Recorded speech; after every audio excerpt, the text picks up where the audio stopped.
Welcome to Orchids House Farm Limited, Nakasongola. I'm John Gechohe. I'm Orchids House Farm General Manager. Here we keep Boran type of cattle for beef. One of the activities that is very much important in cattle keeping is about tick control. And Nakasongola being a rangeland, we have a lot of ticks. And most farmers in this area are suffering from tick resistance to acaricides. So we may wish to take farmers through the proper mechanisms of how to apply acaricides to prevent tick-borne diseases, which actually are of economic importance to farming. So we have several steps in our sprays. We have different types of tick control methods. The traditional dip, where cattle plunge into the dip, but now this is a modern dip. It is a spray race. Before the animals come into the spray, where the chemical is being sprayed on all parts of the body, there is a foot bath. And in that foot bath, we always put an acaricide because there are some ticks which hide themselves in the hoof. So you have also to eradicate those ticks. Then from there, the cattle walks through in the spray race where the ears and the whole body becomes wet. It is wetted by the acaricide to eradicate. So you must ensure one thing, that all your, the cattle, the whole part of the cattle is covered by the acaricide, so as to avoid ticks resistant to acaricide. Our spray is 3,000 liters capacity. We can be able to wash or to spray 1,000 animals in an hour. And the good thing about the spray is, there's no waste that flows back into the reservoir tank. So one thing, you are able to keep your water clean, and the next spray you just need to reconstitute the acaricide. For example, in the 3,000 liters tank, when it is full, we only use 2 liters of any acaricide. But next time, in the next 7 days, we just need to reconstitute with maybe 500 grams. So we're actually saving money, because farming is about saving money and lowering the cost of input, the cost of production, so that a farmer can be able to make profit out of it.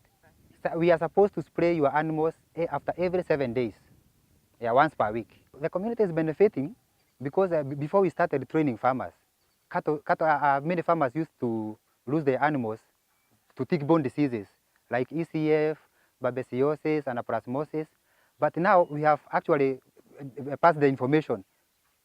Since we started this training center, we have been able actually to capture so many farmers into this farm, and now we are seeing them actually, we don't have many deaths. The farmers are saving money on the money that they used to use on buying acaricides and hiring vets. So I can say the community is benefiting from such a venture. This is our goat unit. The main breeds we have here, we have the Boers and the Savannahs and some few crosses. You may ask why we chose those breeds. One, for the Boers, they have high twinning percentage. They are resistant to harsh conditions. As you know, Nakasongola is very dry, so the Boers can resist those conditions. They have high, good mothering ability. Then for the bucks, for the Boer bucks, they have high mating ratio of 1 to 25. Savannahs are more powerful, 1 to 50. So here we have, we've been raising these goats, so we have a good breeding plan. We are going to start raising goats for breeding and sell to farmers. Actually, we bought the bucks here very expensively. You see our goat unit, a good goat unit must not have any grass. It is very bare, simply because there is a disease which attacks goats, especially when the morning dew stands on the grass. It's called off. So we decided to clear everything and give these goats enough exercise area. During night, they sleep all over they want. We don't force them to enter. But when it starts raining, they go inside the house by themselves. So here goats live freely. We have a lot of shrubs here. Even when it is dry, goats get enough. These shrubs have proteins.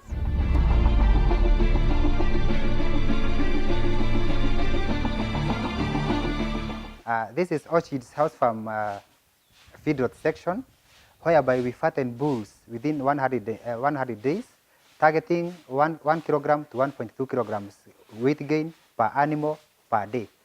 to be able to realize this, you have to come up with a very, very good feed formulation formula. You target 70% energy in the feeds, 20% protein, and then 10% minerals. So fodder preservation is a must. If you must have a feed lot. So we keep silage. We harvest maize at dove stage, 50% milking stage, and then we ensile. After ensiling, that silage can keep with the good quality and desired qualities for more than 5 years.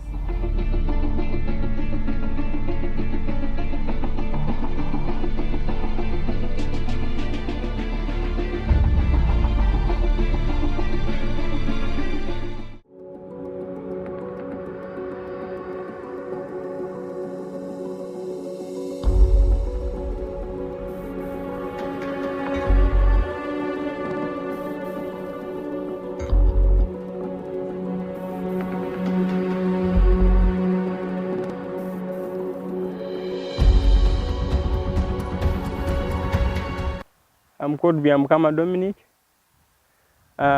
Work at Orchid House Farm as field technician. I'm going to take you through the mango production. This is what we do here in Orchid House Farm. The environment of this place in Nakasongola supports mango growing. As you all understand that mangoes do well in lowland areas and in well-drained soils. Secondly, most of the people look at the mangoes as difficult things, but it is as simple as anything. It requires just little rainfall, which ranges from 500 to 1,000 millimeters, which helps us to establish this garden of mango. Where we are, we have different cultivars. Talk about Zillet, talk about Kent, talk about Apple, talk about Sabine, talk about Harden, and very many. But here in Uganda, especially in this garden, we have very many cultivars which are on market. That's why we see very many people are coming here to get or to acquire knowledge how we do these things. The cultivars which are on the market, the ones we have Tome, which is lead cultivar. We have Kent, which is mid, and Apple, which is early. These things help you if you go in the market, you fetch money very fast. You are there when the market is still there, and late when other farmers have already have already done with their mangoes. This is Orchids House Farm Greenhouse Department.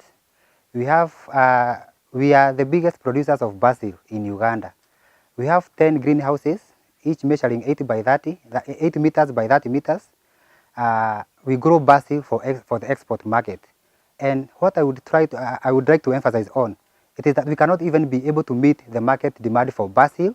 Not only basil, also other herbs like mint, rosemary, thyme. So we have the oregano. We have about 10 types or 10 varieties of herbs that actually have got a very, very good market overseas. A greenhouse is a controlled environment. It is like you are creating a microclimate for your crops.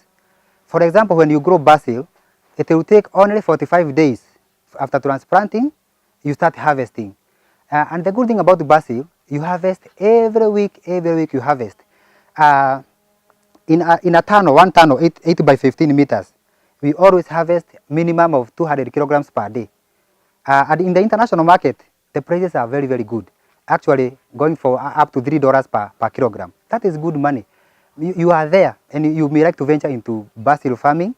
Not only basil, also other crops like tomatoes, these high value crops like tomatoes. You can grow watermelons in the greenhouse. You can grow sweet pepper yellow, sweet pepper red, and all of them has got very, very good market. This is our tomato production unit, whereby we plant tomatoes inside a greenhouse.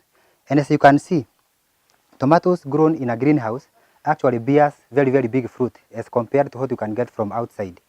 We said that in a greenhouse, it is a controlled environment. inside the greenhouse, the temperatures are hot and humid. So when the temperatures are hot and humid, actually you deterse evapotranspiration. So that means your crop does not lose a lot of water through evapotranspiration. We talked about the drip irrigation technology. So this one does not only apply when watering, but we also do what we call fertigation. Fertigation is an aspect of agriculture whereby you mix, you tank mix the right nutrients which are needed for crop growth inside the tank there. So for example, at fruiting stage, this tomato is at fruiting stage already.